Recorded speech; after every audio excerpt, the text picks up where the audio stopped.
PoK को लेकर लगातार बड़े अपडेट्स पिछले कुछ दिन में मिल रहे हैं और यहीं से एक और बड़ी खबर है। कश्मीरियों के मोर्चे से बौखला गया है पाकिस्तान। शहबाज शरीफ सरकार की नींद उड़ गई है। जिस तरीके से प्रदर्शनकारी सड़कों पर आए हैं, नारेबाजी हो रही है। सबसे बड़ी बात यह है कि भारत का तिरंगा अगर हाथों में लेकर पीओके में रहने वाले लोग प्रदर्शन कर रहे हैं, मोदी जैसे नेता की मांग कर रहे हैं, भारत में विलय की मांग कर रहे हैं, तो इससे पाकिस्तान की नींद उड़ना तय है। पीओके के हालात पर शहबाज बौखलाए हुए दिखाई दे रहे हैं। महंगाई को लेकर कश्मीरियों ने पीओके में मोर्चा खोल दिया है। महंगाई के खिलाफ पीओके में बवाल नहीं थम रहा है। मानवाधिकार आयोग ने भी ये बात मानी है कि वहां मानवाधिकारों का उल्लंघन हो रहा है और ऐसे में प्रदर्शनकारियों की मांगे जायज हैं। प्रदर्शनकारियों के हमले में पुलिस अफसर की भी मौत हो गई है। इससे पहले 70 से ज्यादा जो प्रदर्शनकारी हैं वो घायल हो गए थे। दरअसल पाकिस्तान के कब्जे वाले कश्मीर में गेहूं के आटे और बिजली की ऊंची कीमतों के खिलाफ जबरदस्त आंदोलन चल रहा है। शनिवार और रविवार को भी प्रदर्शनकारियों और सुरक्षा बलों के बीच हिंसक झड़प हुई। इस दौरान एक पुलिस अधिकारी की मौत हो गई, जबकि 100 से ज्यादा लोग घायल हो गए।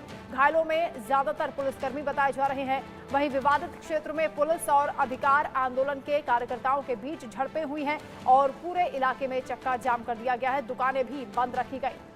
पाकिस्तान के कब्जे वाले कश्मीर में आजादी के नारे लग रहे हैं। पाकिस्तान से लेके रहेंगे आजादी, ये नारे लगातार लग रहे हैं। पीओके में प्रदर्शनकारियों ने शहबाज शरीफ सरकार की हालत खराब कर दी है, इसीलिए बेचैनी बढ़ गई है। शहबाज शरीफ ने कहा है कि शांतिपूर्ण विरोध लोकतंत्र की खूबसूरती है, लेकिन विरोध के नाम पर कानून हाथ में लेने और सरकारी संपत्ति को नुकसान पहुंचाने की इजाजत नहीं दी जाएगी।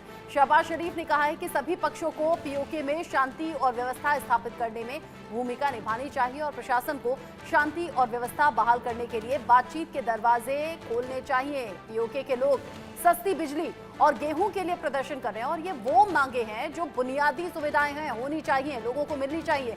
ऐसे में युद्ध से डरी हुई पाकिस्तान सरकार सभी मांग मानने को तैयार हो गई है और ये राहत की बात है पीओके में रहने वाले लोगों के लिए, जो कि लगातार इस तरह की प्रताड़ना झेल रहे हैं। पाकिस्तान आजाद जम्मू कश्मीर अब कहता है कि यहाँ के कथित प्रधानमंत्री चौधरी अनवरुल हक ने कहा है कि सरकार बिजली और गेहूं की कीमतों में छूट देने के लिए तैयार है। अनवरुल हक ने यह आश्वासन दिया है कि सरकार ने अवामी एक्शन कमेटी के साथ बातचीत की है और एक समझौते पर पहुंचे हैं, जिसे लागू करने के लिए सरकार प्रतिबद्ध है। बिजली पर भारी भरकम टैक्स के खिलाफ हिंसक प्रदर्शन के बाद वो डिमांड मांगने के लिए तैयार हो गए हैं। वहीं घटना को लेकर बोलते हुए अनवरुल हक ने कहा है कि विरोध के चलते एक पुलिसकर्मी मारा गया, फिर भी पुलिस ने धैर्य दिखाया है। उन्होंने ये भी कहा कि अगर बिजली की कीमतों में राहत देने के लिए विकास बजट में कटौती करनी पड़ी तो वो भी करेंगे, लेकिन इस प्रोटेस्ट को हर हाल में रोकना होगा। सरकार के लिए ये मुश्किलें बढ़ गई हैं। सरकार लगातार प्रेशर में दिखाई दे रही, क्योंकि धारा 144 लगाने के बावजूद जो प्रदर्शनकारी हैं वो सड़कों पर आ गए। आगजनी की उन्होंने और जमकर बवाल हुआ है। ये कह सकते हैं कि पीओके जल रहा है, जिससे इस वक्त हालात बेहद सेंसिटिव हो गए हैं और ये बात सरकार को समझ में आ रही है।